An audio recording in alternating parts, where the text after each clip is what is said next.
Sebelum saya bacakan salah satu kitab, monggo didengarkan dulu ya. Ini nasihat terbaru dari Abu Yamamah Ghufran. Monggo Pak Huri pakai piano aja Pak Huri. Didengarkan baik-baik. Ya itu aja. Gaya rapnya aja. Ahlul Bait Nabi, orang yang suci, memberi aman di muka bumi, bukan habaib klan Ba'alawi yang gemar menyombongkan diri, yang gemar menyombongkan diri. Satu, kedua, wahai pribumi, ayo bangkitlah, janganlah sampai terpecah belah,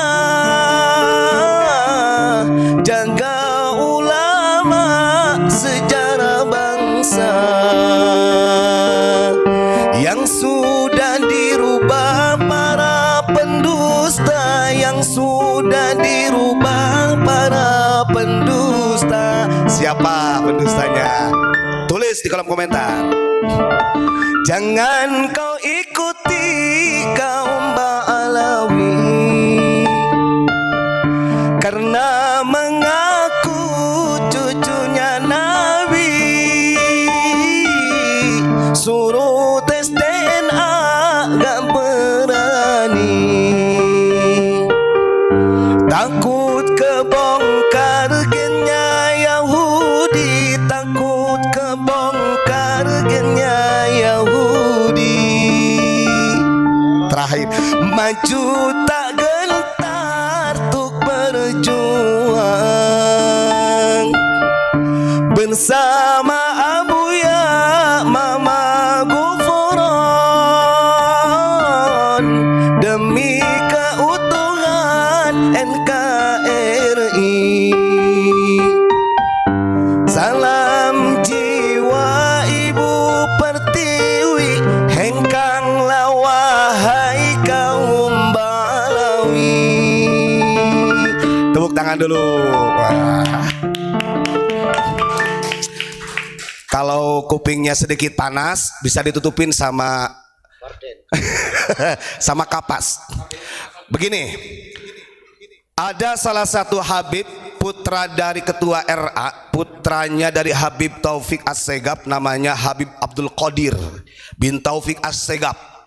Dia mengatakan di dalam ceramahnya, begini dia sampaikan, bahwa pewaris Nabi Muhammad itu yang sebenarnya adalah para habaib.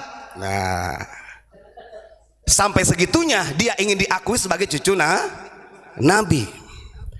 Maka jangan heran katanya, ketika banyak kiai-kiai, ulama-ulama yang menghujat para habaib karena mereka iri dengan keilmuan yang dimiliki oleh habaib.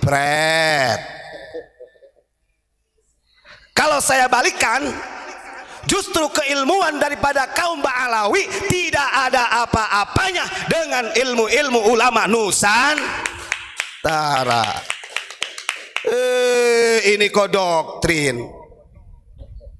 Bahkan dia mengatakan, kalau Anda cinta sama habaib, ini bukan perintah kami, ini Allah yang memerintahkan. Kapan Allah memerintahkan manusia cinta habaib? Cari ayatnya. Hah?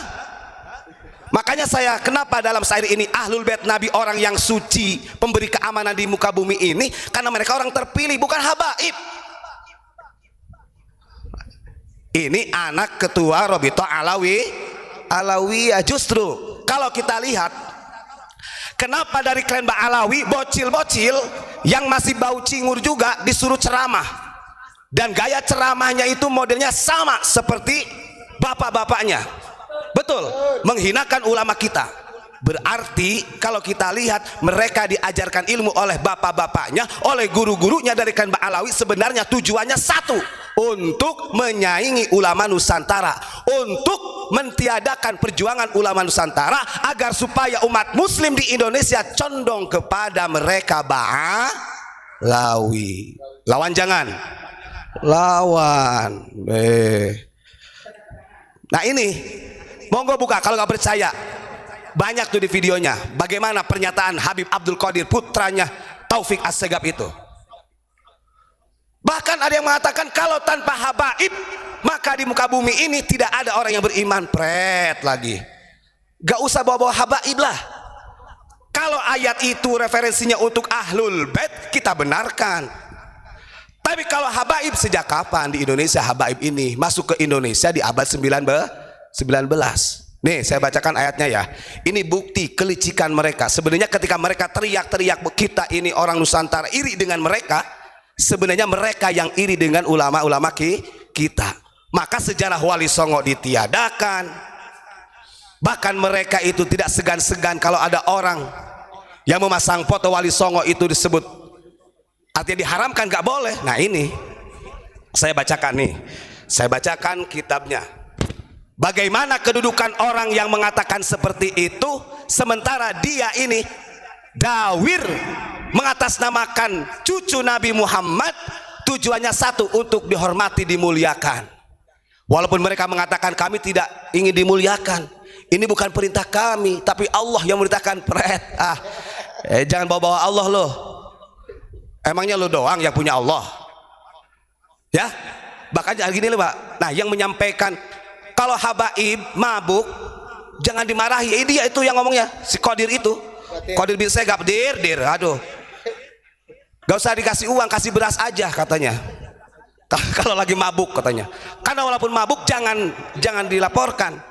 Karena di dalam dirinya ada darah Rasulullah, masya Allah. Aduh, masuk Qadir, ya. Nih, kalau saya lihat dari cara mereka berdakwah seperti itu, sebenarnya kelihatan ingin menyaingi ulama-ulama kita. Di dalam kitab Mukasyafatul Qulub karya Imam Ghazali. Nah ini mereka biasanya baca kitab ini. Karena kalau Rabithah Alawiyah ini, Thariqatul Alawiyah ini mengambil manhajnya itu adalah dua imam dalam thariqah itu, Imam Ghazali sama Abu Hasan Asyadili.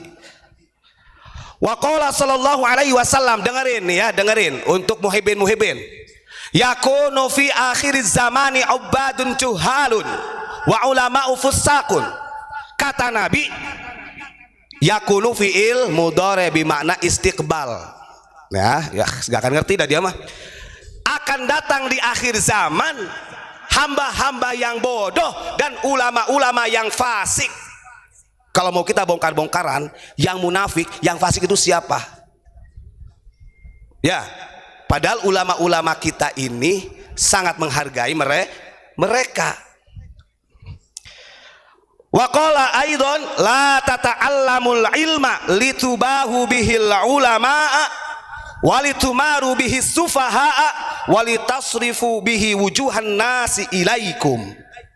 Wah, ini ada larangan keras. Jangan sekali-kali kau belajar ilmu yang tujuannya untuk menyaingi ulama. Ingat, ulama-ulama Nusantara ini lapang dada loh, sodroh. Dadanya lah lapang. Apa buktinya? Kalau ulama Nusantara tidak lapang dada, gak mungkin para habaib ada di Indonesia. Gak mungkin etnis Tiongkok ada di Indonesia. Itu jadi pelajaran besar loh.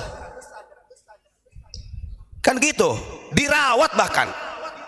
Yang dulu di Surabaya bukan Habib, namanya Y, namanya Y ya. Luntang lantung, keluntung. Ketemu dia jualan minyak di Ampel, ketemulah oleh Kiai Haji Usman Al-Ishaqi, bapaknya Gus Rodi. Beliau kasihan kepada para habaib yang di sana itu, luntang lantung, dikasih tempat, dikasih makan, dikasih tempat majlis ilmu. Sekarang ngelunjak. Bahkan diberi amplop. Itu ada saksinya. Saya dapat cerita langsung dari zuriyahnya Kiai Usman Al-Ishaqi. Ya, gimana dikasih amplop kurang ja? Kalau belum dikasih ya nggak pulang-pulang gitu. Iya. Ayo Gus, bukan dikit Gus. Ayo Gus, saksi hidup nih. Nah, ini saya pelaku lapangan ya ini ya. Saya bongkar sekalian nih. Karena yang pendukung mereka ini tadi ada nyinggung Mbah Hamid kan? Iya. Mbah Hamid.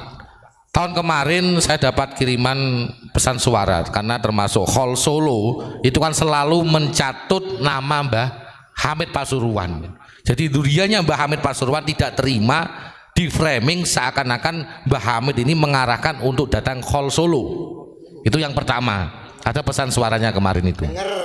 Ya kan, itu yang pertama. Yang kedua, terkait dengan Habib yang di Ampel itu, saya jadi pelaku sejarah karena tahun 2015 sampai tahun 2020 saya alhamdulillah aktif di majelisnya Yai Asrori Alisaki, putra daripada Yai Usman Alisaki, sampai hall di Banjarmasin, sampai di hall Mekah pun saya datang.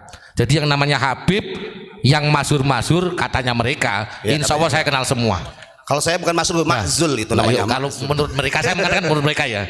Jadi saya tahu kelakuan mereka. Contoh gini, ketika ada majelis manakib, jadi seakan-akan itu gini satu buat. Salah satu yang menjadi problem itu gini. Jadi ketika ada majelis manakib itu memang karena mereka itu tujuannya dihormati tapi ngelonjak. Contoh, ada banyak oknum-oknum Habib yang tidak diundang akhirnya datang ke suatu majelis tersebut. Ada hall di Gresik, di Lamongan dan lain sebagainya. Itu banyak yang mengaku Habib datang, kemudian di situ buat masalah. Masalahnya apa? Satu, dia pulang minta akomodasi. Jadi minta yang ribut di belakang panggung, karena saya itu mulai dari noto sandal, tamu VVIP, yo jadi tamu, semua saya lakoni karena saya pelaku sejarah lah ya. Saya belajar semua itu. Nah, di situ saya mempelajari, oh ternyata seperti ini. Bahkan ada sudah almarhum itu di Surabaya, yang biasanya itu di Gresik dikasih 2 juta. Saat itu yang namanya panitia itu kan ngumpul-ngumpul ya dari jamaah untuk mendatangkan manakib khola ya.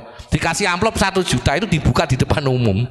Loh, biasanya anak ini 2 juta, kok ini 1 juta, ini kurang, minta lagi di depan umum. Itu kelakuan mereka, tidak tahu malu asli. Yang kedua, masalah berkat, dan saya sering komplain karena apa, saya dulu biaya sendiri ketika datang hall ke sana kemari. Nah, karena apa, saya tujuannya ngalah berkat dan sambil nunggu abah gitu loh, dan alhamdulillah ketemu abah itu atas izin Allah. Nah, di situ saya tahu semua kelakuan mereka, dan itu memang ada yang mengkoordinir, ada EO-nya. Ada EO-nya ya. Nah, ketika itu modus penjajahan mereka. Ketika Yai Asrori sudah meninggal, nah disitulah mereka menggiring seakan-akan jamaahnya itu direkrut. Ada salah satu Habib yang di Surabaya sekarang buat majelis sholawatan sendiri. Gus, awalnya numpang itu. Boleh ditambah enggak? Monggo tambahi. Di kisaran tahun 90-an, iye yang di Ampel itu keliling jualan minyak ke pondok-pondok pesantren dengan wajah yang kumus-kumus, nggak pakai jubah, nggak pakai imamah. Boleh dicek kisaran tahun 90-an. Saya pada saat itu masih di Sidoarjo. Setiap daerah itu Pak, setiap daerah. Iya, jualan minyak. Maksa. Jadi, wah ini minyak ini barokah ini. Monggo khair kemudian gitu ya. Nah, itu akhirnya jual sampai 500.000, 1 juta lah. Karena saking baiknya orang Jawa dikasihlah uang. Tapi ngelonjak nanti bulan depan buat langganan. Itu akhlak bejatnya mereka. Jadi memang mereka tujuannya itu apa ya, seakan-akan kita semua yang ada di Nusantara ini dijadikan sebuah budak. Makanya termasuk Lutfi di Pekalongan itu kalau manggil itu bukan Habib, Ndoro dasmu ngono. Ndoro iki sing asli kita ini Raden, bukan mereka. Mereka itu penjajah dipanggil Ndoro. Ini namanya kakek aneh. Terima kasih, monggo lanjut. Baik ya. Jadi begini ya. Ketika mereka mengatakan bahwa kita orang yang iri dengki, ulama-ulama kita ini adalah ulama hasud, itu adalah cara retorika bahasa mereka yang digunakan sejak dulu. Gak jauh beda dengan buyutnya Mufti Batavia. Mufti Batavia ini kan tercatat dalam suratnya ketika dia menyurati Snok. Dia mengatakan ulama-ulama Thariqah minal hasidin. Maka ke anak turunnya sampai dini hari ya seperti itu. Padahal gak sadar dia sudah bertentangan dengan hadis Nabi tadi.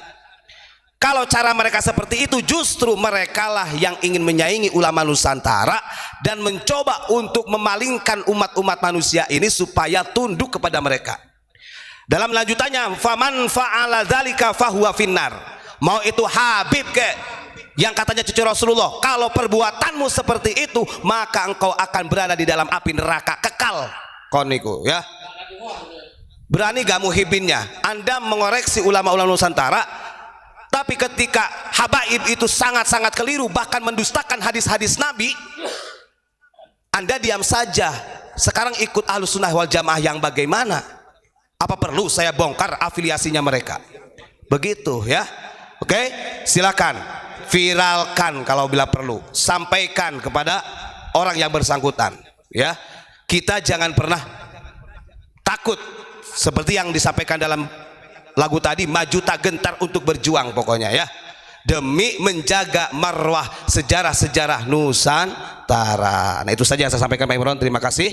Assalamualaikum warahmatullahi wabarakatuh. Salam Pancasila.